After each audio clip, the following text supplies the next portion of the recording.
Eh bien, un petit tuto pour présenter une méthode simple pour détourer un sujet avec des cheveux, des poils, de la fourrure. Donc, sous Photoshop CS5 ou CS6, cette fonction n'existe pas sur CS4 et les inférieurs. Donc le but va être tout simplement de transférer la photo du modèle de gauche sur le ponton photographié à droite. Donc dans un premier temps, si on fait une tentative, bien sûr, on a deux calques qui se superposent et avec aucune transparence, donc ce n'est pas le but recherché.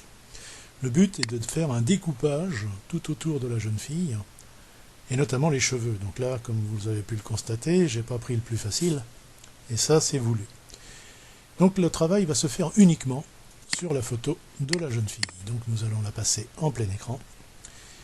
Dans un premier temps, nous allons faire une sélection uniquement de ce que nous allons garder, c'est-à-dire la jeune fille avec sa chevelure.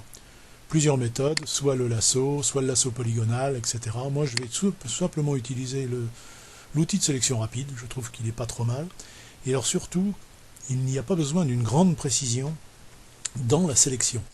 Là, je vais sélectionner les cheveux par petites touches successives, mais je ne cherche pas à faire un découpage extrêmement précis. Je vais simplement conserver la totalité du tracé de la jeune fille. Voilà. Je vais approcher un petit peu ici pour avoir un petit peu de cheveux. Voilà. Et je dirais que c'est aujourd'hui suffisant. Donc j'ai bien une découpe. Je fais attention, vous voyez ici, je vois que ça clignote un petit peu, et je vais l'enlever. Il ne faut absolument pas avoir de pixels parasites. Au moment de la saisie, il peut en laisser, il faut faire très attention. Donc là, on va dire que la découpe est pour moi suffisante. Et c'est là qu'on va se servir d'un outil que je trouve extrêmement pratique. On ne va pas rentrer dans les détails, on va simplement aller dans Sélection. Et là, on va prendre Améliorer le contour. Pour ceux qui n'ont jamais utilisé, on va découvrir ce qu'il nous appelle. D'abord, une petite vignette en haut. Cette vignette nous permet de choisir la couleur de fond sur lequel nous allons travailler. Si je viens dans l'incrustation, je l'ai incrusté sur un fond. Le fond est rose. Si on veut changer la couleur, on vient sur la petite vignette, on enfonce la touche Alt du clavier et on appuie sur le bouton de droite de sa souris.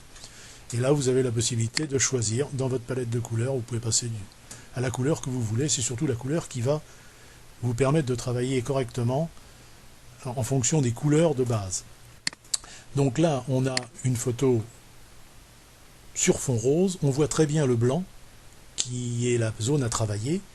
Si on passe sur un calque transparence, par exemple, on voit la transparence toujours par ce damier sur Photoshop, et on s'aperçoit qu'il n'y a aucune transparence sur les cheveux.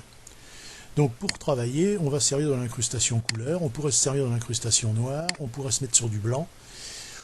Le noir est extrêmement criard, donc le repérage se fait très très bien. On voit qu'il y a un liseré blanc tout le long du bras de la jeune fille, et on voit que les cheveux sont absolument pas transparents. Et bien on va rester sur cette zone noire pour travailler.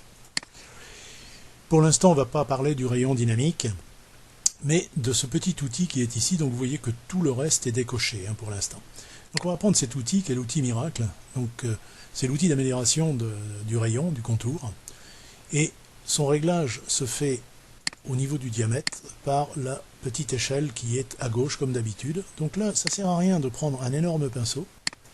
On va prendre plutôt un petit diamètre, puisque la zone à traiter n'est pas très large. Et donc je vais me servir de cet outil comme d'un pinceau. Bouton de gauche de la souris, et je vais peindre blanc sur blanc. Blanc sur blanc va avoir comme résultante de m'éliminer les parties blanchâtres de ma photo et de me les transformer en vide. Chose que je recherche pour faire mon incrustation. Alors bien sûr, il n'est pas capable de le faire en totalité. Vous voyez qu'il laisse un petit peu de zone travaillée, mais c'est déjà pas mal. Voilà, j'ai gommé mes parties blanchâtres. Ici, je vais en profiter, je passe, vous voyez, je passe directement entre le noir et la chair, et là, il reconnaît et il coupe parfaitement. Ici, j'ai un liseré blanc aussi, je vais l'enlever. Et voilà. Je vais dire que pour l'instant, c'est pas si mal que ça. Je vais venir régler le contour. Alors, jamais le lisser, puisque ça va nous amener plutôt du flou. On va par contre lui mettre un léger contour progressif, très léger. on va pouvoir lui redonner un petit peu de contraste, ce qui va marquer un peu plus les cheveux qui sont restés. Et surtout, on va décaler le contour vers l'intérieur pour qu'il n'y ait pas on va dire, de zone et d'auréole. Ensuite, on va venir décocher la décontamination des couleurs et on va essayer de ramener le blanc, enfin le foncé, pratiquement au noir. Donc en décontaminant, je vais pousser la décontamination jusqu'à ce qu'il y ait, voilà. Et donc là, c'est pratiquement plus perceptible, ça veut dire que je suis arrivé à mes fins, que ces zones vont bien être parfaitement transparentes.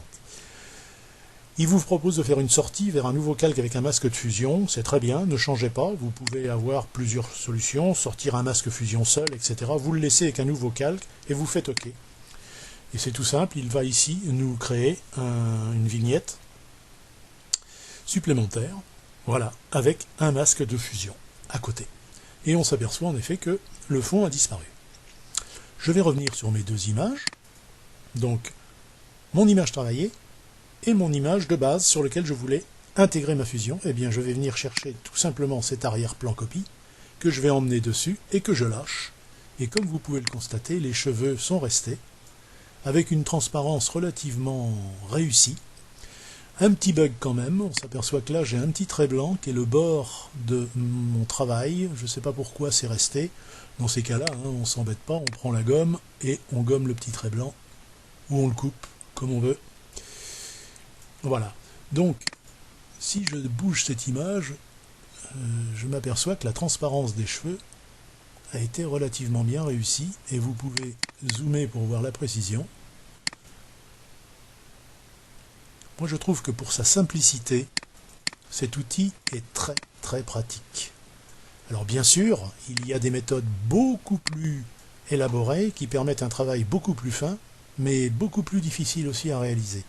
Là, je dirais que quelqu'un qui manipule Photoshop depuis peu de temps est capable de faire une intégration avec un découpage et je trouve que c'est relativement réussi. Je vous laisse vous entraîner pour obtenir ce genre de travail et puis nous en reparlerons. À plus tard.